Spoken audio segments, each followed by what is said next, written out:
आपने कभी सोचा है कि आखिर ऐसा क्यों होता है कि इंडियन यूथ मोस्टली बॉयज अपने ही पेरेंट्स से पैसा मांगने में सेम फील करते हैं, उनको शर्म आती है। इसके कुछ कारण मैं आपको बताता हूँ, बाकी और भी कारण अगर आपको लगे तो कमेंट बॉक्स में आपका स्वागत है। इंडियन फैमिली में मनी को सेक्रीफाइस से अटैच किया जाता है। हम में से मैक्सिमम लोग इस तरह की बातें को बचपन से सुनते हुए आ रहे हैं। हम तुम्हारे पढ़ाई के पीछे बहुत खर्चा कर रहे हैं, हम तुम्हारे लाइफस्टाइल के पीछे बहुत खर्चा कर रहे हैं, इसी पैसा को हम कुछ और भी खरीद सकते थे लेकिन हम तुम्हारे लिए एडजस्ट कर रहे हैं। फिर जब आप पैसा मांगते हो तो आपको ऐसा लगता ही नहीं कि आप सपोर्ट मांग रहे हो, आपको ऐसा फील होता है कि आप किसी को बोल रहे हो कि तुम मेरे लिए थोड़ा और सेक्रीफाइस करो, तुम मेरे लिए थोड़ा और एडजस्ट करो, तुम मेरे लिए थोड़ा और सफर करो, जिसके कारण आपके अंदर एक गिल्ट पैदा होती है। इंडियन फैमिली में प्यार मापा जाता है कि आपके लिए कौन कितना सेक्रीफाइस कर रहा है, कौन कितना तकलीफ उठा रहा है। एक सेंस ऑफ सिक्योरिटी कभी बनती ही नहीं है। हर एक पैसा जो आपके ऊपर खर्च हो रहा है उसका एक इमोशनल वेट है, वही चीज जमा होकर आपके अंदर एक इमोशनल डेट का फील क्रिएट करता है। डिपेंडेंसी को हमारे सोसाइटी में एक मोरल फेलियर के रूप में देखा जाता है। अगर कोई स्टूडेंट कमा नहीं रहा है तो उसके बारे में ये कंसिडर किया जाता है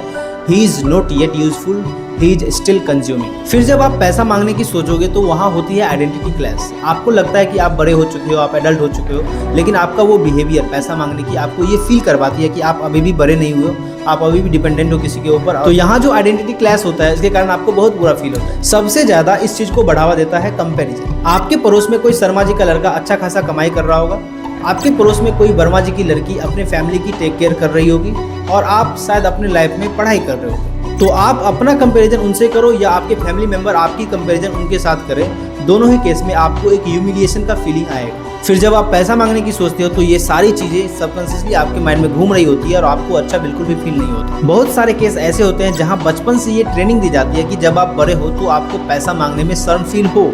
अब ये इंटेंशनली नहीं की जाती है लेकिन इसका स्ट्रक्चर ऐसा ही होता है। पेरेंट्स हमेशा स्ट्रेस्ड ही दिखते हैं, घर में पैसा बहुत ही मुश्किल से आ रहा है, लाइफ बहुत मुश्किल से कट रही है। इवन जब आपको पैसा मिल भी जाता है तो आपके पेरेंट्स का बॉडी लैंग्वेज, जो वो लुक देते हैं या जो उनकी वॉइस की टोन होती है, वो इनफ होती है कि आपको ये समझ में आ जाए, आपको ये फील हो जाए कि आप उनकी लाइफ में थोड़ा बर्डन बढ़ा ही रहे हो, थोड़ा उनकी लाइफ को मुश्किल ही बना रहे हो। एंड एग्जैक्टली ये वही पॉइंट है जहाँ से हम में से मैक्सिमम लोग अपने ही पेरेंट्स से पैसा मांगने में शर्म फील करते हैं या अच्छा बिल्कुल भी नहीं लगता। अब देखो, हर सिक्के के दो पहलू होते हैं, किसी को भी जज करने से पहले दोनों पहलू का सुनना जरूरी है। तो अगली वीडियो में मिलते हैं पेरेंट्स पर्सपेक्टिव के साथ।